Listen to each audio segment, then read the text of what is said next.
حضرت ابراہیم علیہ السلام کا امتحان عاشقی اور حق تعالی کی قدر دانی۔ شیخ العرب العجم عارف باللہ حضرت مولانا شاہ حکیم محمد اختر صاحب رحمۃ اللہ علیہ نے ارشاد فرمایا کہ اللہ تعالی نے حضرت ابراہیم علیہ السلام کے امتحان کو بہت بڑا امتحان فرمایا۔ بیٹے کو چھری کے نیچے لٹانا کوئی معمولی کام نہیں ہے۔ دراصل حق تعالی کو اہل دنیا کو دکھانا تھا کہ ہمارے عاشقین ہماری محبت میں کیا کیا کرتے ہیں۔ کبھی معشوق چاہتا ہے کہ دنیا والے دیکھیں کہ ہماری محبت میں کیا کیا ہوتا ہے۔ اللہ کی محبت کا سارا کھیل اسی لیے ہے کہ دنیا والوں کو معلوم ہو جائے کہ اگرچہ ہمارے ان بندوں نے ہمیں دیکھا بھی نہیں، لیکن بغیر دیکھے یہ ہم پر پروانوں کی طرح نثار ہو رہے ہیں۔ کوئی آرے سے چیرا جا رہا ہے، کوئی سر کٹا رہا ہے، کوئی آگ میں کود رہا ہے، کوئی بیٹے کو چھری کے نیچے لٹا رہا ہے۔ یہ کس کی محبت کا نشہ ہے جو تلوار کی دھار کے نیچے بھی نہیں اترتا؟ حضرت فرماتے تھے کہ دنیا کی شراب کسی نے پی ہوئی ہو تو کھڑا ہو کر موت بھی مارے گا، اور تھوڑی کھٹائی چٹا دو تو اس سے نشہ غائب ہو جائے گا۔ اللہ کی محبت کا نشہ ایسا ہے کہ تلواریں چل جائیں لیکن ان کو کچھ ہوتا بھی نہیں۔ حضرت والا سے سنا کہ مجھے یاد نہیں ہے غزوہ احد، یعنی کہ شاید غزوہ احد یا جو بھی غزوے میں ایک صحابی رضی اللہ تعالیٰ عنہ کو ان کی بہن پہچان نہیں سک رہی تھی، پھر انگلی کے پور سے پہچانا، اتنے زخم لگے تھے، انگلی کے پور سے پہچانا۔ آدمی دیکھتا ہے نا کوئی کسی کا خون بہ رہا ہے کیا کر رہا ہے تو دو تین کے بعد تو سب چلے جاتے ہیں، وہاں پر تو ایک پر ایک فدا۔ اور کسی کی بدبختیاں کے صحابہ رضوان اللہ علیہ مجمعین کے شان میں گستاخی کرنا، اعتراضات کرنا، کتنی بڑی بدبختی ہے وہ۔ یہ کس کی محبت کا نشہ ہے جو تلوار کی دھار کے نیچے بھی نہیں اترتا، تاکہ دنیا والے جان لیں کہ وہ ذات پاک ہر شے سے زیادہ محبوب ہے جس کے یہ عاشق ہیں۔ تو حضرت ابراہیم علیہ السلام کا امتحان عظیم امتحان تھا۔ جب ان دونوں نے حضرت ابراہیم علیہ السلام اور حضرت اسماعیل علیہ السلام نے ہماری بات کو تسلیم کر لیا اور بیٹے کو کروٹ سے لٹایا کہ ذبح کر دیں، تو اللہ تعالیٰ نے تصدیق کر دی۔ اے ابراہیم، آپ نے اپنے خواب کو سچا کر دکھایا، اور پھر کیا اعزاز نصیب ہوا۔ سلام علی ابراہیم، بندے پر مالک کی طرف سے سلام بھیجا جا رہا ہے، غلام پر مالک کا سلام آ رہا ہے۔ اللہ اکبر، کیا نصیب ہے حضرت ابراہیم علیہ السلام خلیل اللہ کا، کہاں بندہ کہاں اللہ، لیکن قربانی اور ایثار نے کہاں سے کہاں پہنچا دیا کہ اسی بندے پر اب اللہ کا سلام آ رہا ہے۔ آہ، کیسی قدردان ذات ہے جو غلاموں کو خریدنے والی ذات ہے۔ اب اگر کوئی مومن خواہش کرے کہ میں اس سنت ابراہیمی کو کیسے زندہ کروں، تو اس کی بھی ایک ترکیب ہے۔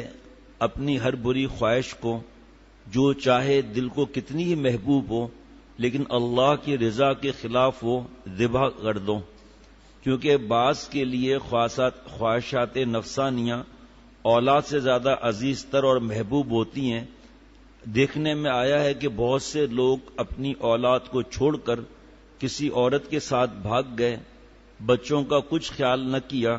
ابھی جب حضرت میر صاحب رحمۃ اللہ علیہ حیات تھے تو ایک خاتون موبائل کے چکروں میں 4 یا 5 بچے کی ماں بھاگ گئی۔ جب حضرت میر صاحب رحمۃ اللہ علیہ میرے مرشد ثانی کو میں نے یہ بات بتائی تو حضرت والا کام کر رہے تھے، جس تپائی پر میں کام کرتا ہوں نا، یہ حضرت میر صاحب رحمۃ اللہ علیہ کی نشانی ہے یہ، تو اس پر حضرت میر صاحب رحمۃ اللہ علیہ کام کر رہے تھے، تو میں نے آ کے بیٹھ گیا۔ پھر میں نے حضرت کو بات بتائی تو حضرت میری طرف متوجہ ہوئے۔ میں نے جب بتایا کہ یہ معاملہ ہے تو حضرت نے اپنا چشمہ اتار کے ٹیبل پہ رکھ لیا، قلم رکھ لیا، پھر فرمایا کہ میں جب بھی مجھے یاد آتا ہے میری آنکھوں سے آنسو بہہ آتے ہیں۔ اس موبائل جو فتنہ اتنا بڑا جس کو ہمارے طلباء نے دجالی فتنہ کہا تھا، اور اس کے بعد سے بھی پہلے سے بھی کئی دفعہ سن چکا ہوں دجالی فتنہ ہے، تو یہ حضرت میر صاحب رحمۃ اللہ علیہ نے فرمایا کہ 2 مہینے کے دودھ پیتے بچے کو ماں چھوڑ کر بھاگ گئی حرام عشق میں، 2 مہینے کیا ہوتے ہیں؟ یہ عشق کیسا عذاب ہے دیکھ لو، عذاب الہی ہے، عذاب الہی۔ بلم باورا کی زبان تو کتے کی طرح نکل آئی، پھر اس نے ضد میں آ کے مشورہ کیا دیا کہ حضرت موسیٰ علیہ السلام کی قوم بہت عرصے سے نکلی ہوئی ہے گھروں سے، قوم جبارین کو مشورہ دے رہا ہے۔ اس زمانے میں جب یہ نیٹ کیبل اور بے حیائی اریانی فحش یہ کچھ بھی نہیں تھی، لڑکیاں سجا کر رکھ دو، بس پھر دیکھنا کوئی مبتلا ہو گیا، ایک جوڑا مبتلا ہو گیا، 70,000 اسرائیلیوں پر عذاب آیا، 70,000 مارے گئے عذاب میں۔ پھر اس جوڑے کو سنسار کیا، معروف القرآن میں لکھا ہوا ہے سب۔ جب اس جوڑے کو سنسار کیا گیا اس کے بعد یہ عذاب ٹلا ہے۔ شام فتح کرنے کے لیے صحابہ رضوان اللہ علیہ مجمعین گئے، وہ لوگوں پر کفار پر دہشت بیٹھ چکی تھی، وہ بھی گھبرا گئے کہ بھئی مقابلہ تو کر نہیں سکتے، اب کیا کریں؟ تو بدماشوں نے کہا کہ صحابہ رضوان اللہ علیہ مجمعین اپنے گھروں سے کتنے عرصے سے نکلے ہوئے ہیں، دائیں بائیں شام کا حسن مشہور، اس پر یہ کہ پلس میک اپ کرا دو۔ جیسے ہی جو رات کو بیان ہوا اللہ نے کرایا تھا، جیسے ہی نظر خراب ہوئی آپ صلی اللہ علیہ وسلم کی بد دعا لگی، اس کے بعد مدد کہاں سے آئے گی؟ جو امیر لشکر تھے اور انہوں نے محسوس کر لیا کہ یہ بدماشی ہوئی ہے، فوراً آیت پڑھی قل للمؤمنین یغضوا من ابصارہم ویحفظوا فروجہم۔ صحابہ رضوان اللہ علیہ مجمعین فرماتے ہیں ایسا لگا ابھی آیت نازل ہوئی ہے، سب کی گردنیں نیچی، فتح کرتے ہوئے چلے گئے۔ یہ لڑکیاں جو ہیں جا کر جنہوں نے مشورے دیے تھے ان پر جوتے مار کے کہا، جوتا تو میں کہہ رہا ہوں کہ کس کے آگے تم نے بھیجا تھا؟ وہ انسان تھوڑی ہیں، فرشتے ہیں، فرشتے۔ ایک نظر بھی خراب نہیں کی۔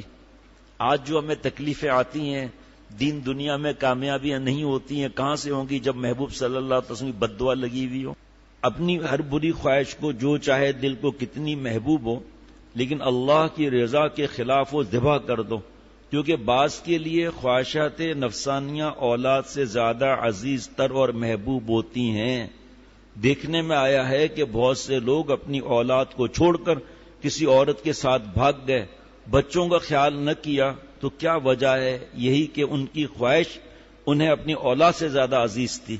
ایک شخص اتنا نیک اتنا نیک اتنا نیک، تبلیغ کے ساتھ، مدرسے کے ساتھ، خانقاہ میں بھی رہتے ہوئے، بعض لوگ خانقاہ میں رہتے ہوئے بھی اصلاح نہیں کراتے، جو اپنی اصلاح کرا لے، مدرسے میں ہے اصلاح کرا لے ڈبل نور، تبلیغ میں ہے اصلاح کرا لے ڈبل نور، خانقاہ میں ہے اصلاح کرا لے ڈبل نور، ٹھیک ہے؟ اور حضرت فرماتے تھے جو تبلیغ میں ہی اللہ والے نہیں ہیں اس سے اپنی اصلاح کرا لے تو اس کے تبلیغ میں نور ہوگا، ورنہ باتیں تو لمبی لمبی ہوں گی، تہجد بھی قضا نہیں ہوگا، اور وراثت کا فتویٰ بھی آ گیا لیکن عمل کرنے کے لیے تیار نہیں، نعوذ باللہ، بلکہ لڑ رہے ہیں۔ اتنی جلدی کیا ہے؟ آپ سنیں میری بات، آپ حضرت والا نے سنایا تھا ایک آدمی تبلیغ میں اتنا وقت لگایا ہوا، اللہ والے سے اصلاح بھی کرا رہا ہے۔ دیکھو ذرا غور سے سننا، دو باتیں ایک ساتھ ہو رہی ہے جس کو بزرگ فرماتے ہیں۔ حضرت مولانا الیاس صاحب رحمۃ اللہ علیہ فرماتے ہیں کہ جب میں کچھ دن لگا کر آتا ہوں تو سب سے پہلے رائے پور کی خانقاہ میں جاتا ہوں تاکہ اس راستے میں جو گرد و غبار لگا ہو اس کو صاف کروا لوں۔ کیا گرد و غبار؟ کسی کو میں حقیر نہ سمجھ لیا ہو، تکبر نہ آ گئے، اتنی بڑی شخصیات یہ جن کے صدقے جاریہ ہو کوئی گن نہیں سکتا۔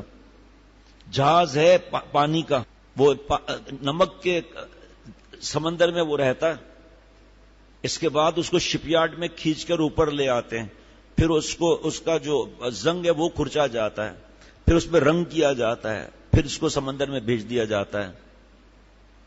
ابھی یہ بارشیں آئی ہیں، جا کر دیکھیں کہ وہ اب بارش بند بھی، فوراً سروس کرا رہے ہیں اور کالا رنگ ڈامر کر نیچے کر رہے ہیں، اس جگہ اصلاح بھی کرا رہے ہیں کسی اللہ والے سے۔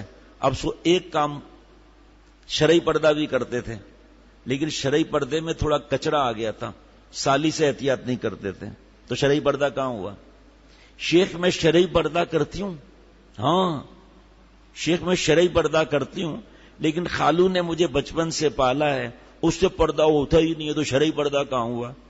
شیخ میں شرعی پردہ کرتی ہوں، ہم ایک ہی گھر میں رہتے ہیں، وہ بچپن سے وہ 18 سال کا ہوا ہے، اس سے پردہ نہیں ہوتا، یہ شرعی پردہ ہی ہے، تو وہ پردہ تو کرتا تھا، سالی سے پردہ نہیں کرتا تھا۔ ذرا آگے سننا آپ، لوگ اس کے پاس امانت جمع کرواتے تھے، اس سے مشورے لینے آتے تھے، داڑھی منڈائی، سالی کو لیا، دوسرے ملک بھاگ گئے لوگوں کی امانتیں لے کر۔ یہ تو میں بھول گیا بتانا، لوگوں کی امانتیں لے کر، یہ ایسا عذاب ہے بد نظری کا، ایسا عذاب ہے۔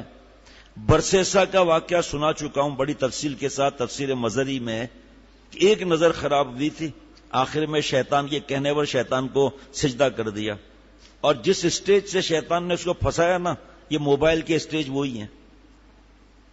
آپ پتہ نہیں یہاں بیان ہوا ہے یا نہیں ہوا، لیکن آپ حیران ہوں گے کہ جس اسٹیج سے برسیسا کو اس نے تباہ کیا، کھانا باہر رکھ رہا ہے بیوقوف، وہ اندر رکھنا، بیچاری بیمار ہے نا، اے پہلا اسٹیج آ گیا موبائل کا، خیریت پوچھنے میں کیا حرج ہے، فوٹو بھیجنے میں کیا حرج ہے۔ یہ دوسرا اسٹیج آیا، پھر تیسرا اسٹیج آیا، پھر چوتھا اسٹیج آیا، واللہ خبیر بما یقصدون بذالک، وہ زنا کر لیں، بعد میں توبہ کر لینا، کیا پھر عمل ٹھہر گیا، بھائی اب تو اتنا مشہور ہے، اتنا عبادت گزار، اتنا نیک ہے، تو مارا گیا، وہ قتل کر دے، اس کو قتل کر دیا، دفن کر دے۔ شیطان نے کفن کا ٹکڑا باہر تھوڑا چھوڑ دیا، وہ شہزادی تھی، آخر میں جو تفصیل زیادہ ہے بیان ہو چکا تھا، یہاں کا مجھے پتا نہیں، انشاءاللہ تعالی۔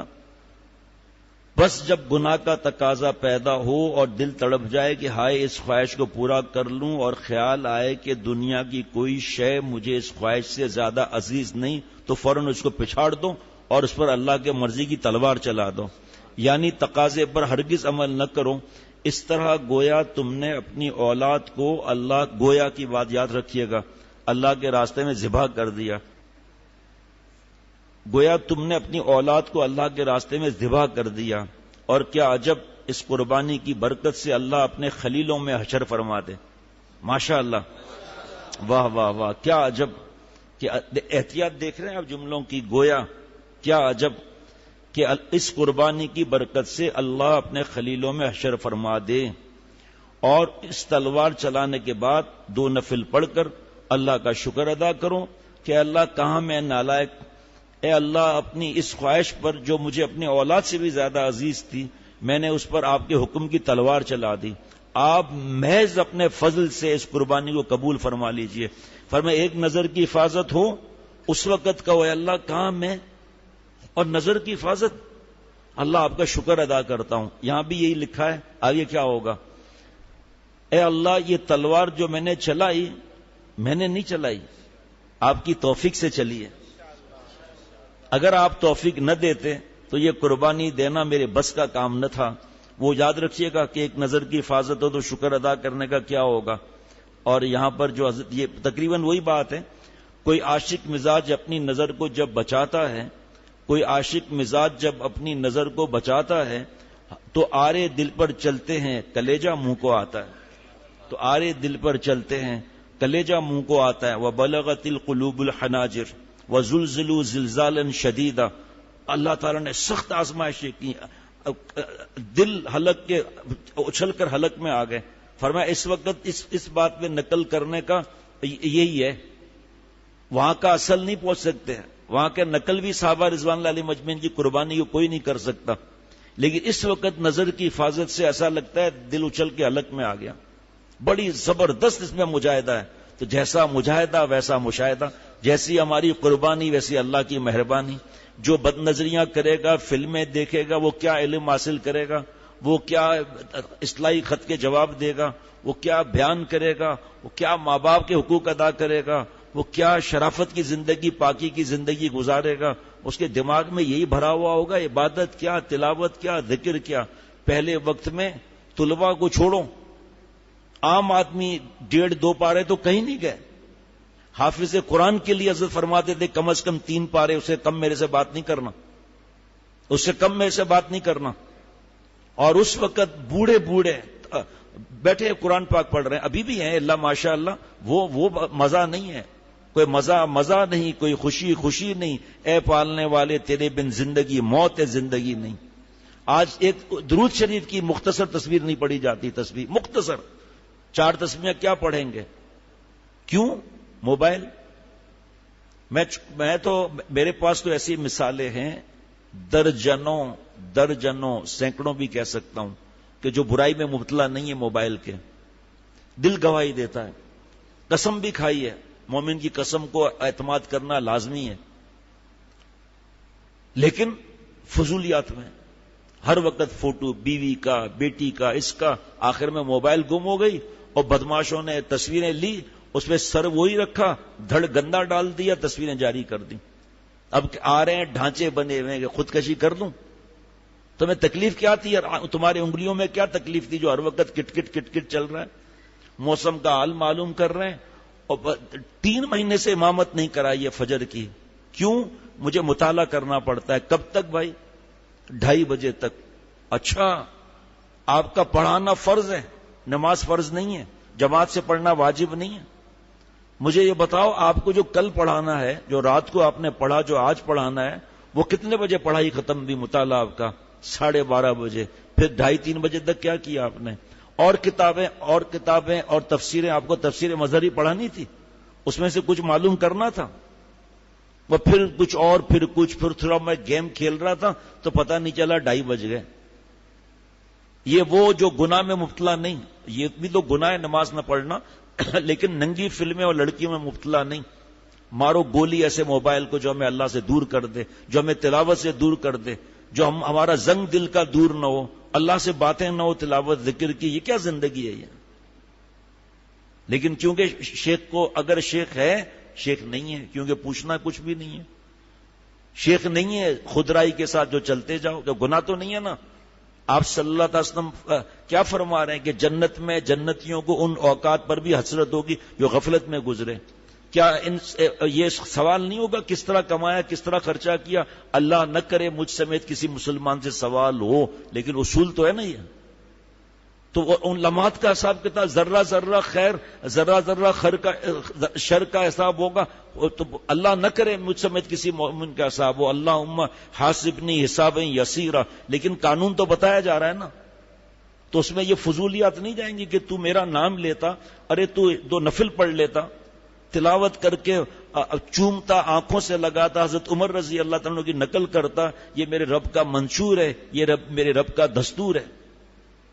فضولیات، دوستیاں، تعلق بڑھا رہے. ایک صاحب یہاں بیٹھے کا اتنے عرصے کے بعد، وقت لگانے کے بعد مجھے پتا چلا میرے اندر فضول بکواس اور دوستیاں بڑھانے کی عادت ہے. میں نے کہا بھائی آؤ میرے پاس، میں آپ کو تحریر دکھاتا ہوں کہ اللہ والوں نے، علماء مشائخ نے زیادہ تعلقات بڑھانے کو منع لکھا ہے. جس کے موبائل میں تعلقات، سب سے پہلے میں خبر پہنچاؤں. گروپ بنے ہوئے ہیں، الگ الگ گروپ بنے ہوئے ہیں. گروپ میں ایک مفتی صاحب لکھ رہے ہیں کہ تصویر حرام ہے. او جناب 20 اس کے دوست پیچھے پڑ گئے، کیسے حرام ہے، یہ ہے وہ ہے. مجھے کہا، میں نے کہا بھائی گروپ سے نکل جا، اور تو جو پڑھے گا جواب دے گا تو کیا عبادت کرے گا؟ اللہ اکبر. شکر کرو کہ اللہ نے نظر کی حفاظت کی توفیق دی. شکر کرو کیونکہ حق تعالی کا وعدہ ہے لئن شکرتم لازیدنکم. تم شکر کرو کہ تم زیادہ نعمت دیں گے. اس شکر کی برکت سے گناہ کے شدید تقاضوں پر چھری چلانا آسان ہوتا رہے گا. جو نظر کی حفاظت پہ میں نے عرض کیا نا کہ حضرت نے فرمایا، پیارے شیخ نے، کہ نظر کی حفاظت پر شکر ادا کرو کہ میں گندا، اور نظر کی حفاظت اللہ دوسری توفیق دیں گے. ایک نیکی دوسری نیکی کو کھینچتی جائے گی، ہم اللہ والے بنتے جائیں گے. وہ ہم ذکر میں ڈوبے جاتے ہیں، وہ دل میں سمائے جاتے ہیں. سب سے بڑا ذکر، سب سے بڑا تعویذ گناہ نہ کرنا ہے، تقویٰ ہے. جو ہمارے تقویٰ پر تو لکوہ گرا ہوا ہے، تو ہر وقت پریشان نہیں رہیں گے تو کیا رہیں گے. لیکن جتنا تقاضا شدید ہوگا، اس تقاضا کو ذبح کرنے، یعنی اس کے خلاف عمل کرنے سے نور بھی اتنا ہی کبھی پیدا ہوگا. اس شکر کی برکت سے حق تعالیٰ یوں ترقی دیں گے کہ تقاضے شدید پیدا ہوں گے. پھر حق تعالیٰ کی توفیق سے جب اس پر عمل نہ کرو گے تو اللہ کے قرب میں دن بدن ترقی ہوتی جائے گی، اور اس طرح ترقی سے وہ تقاضے ایک دن کمزور پڑ جائیں گے. ختم بالکل نہیں ہو جائیں گے، کمزور پڑ جائیں گے. ربنا تقبل منا انک انت السمیع العلیم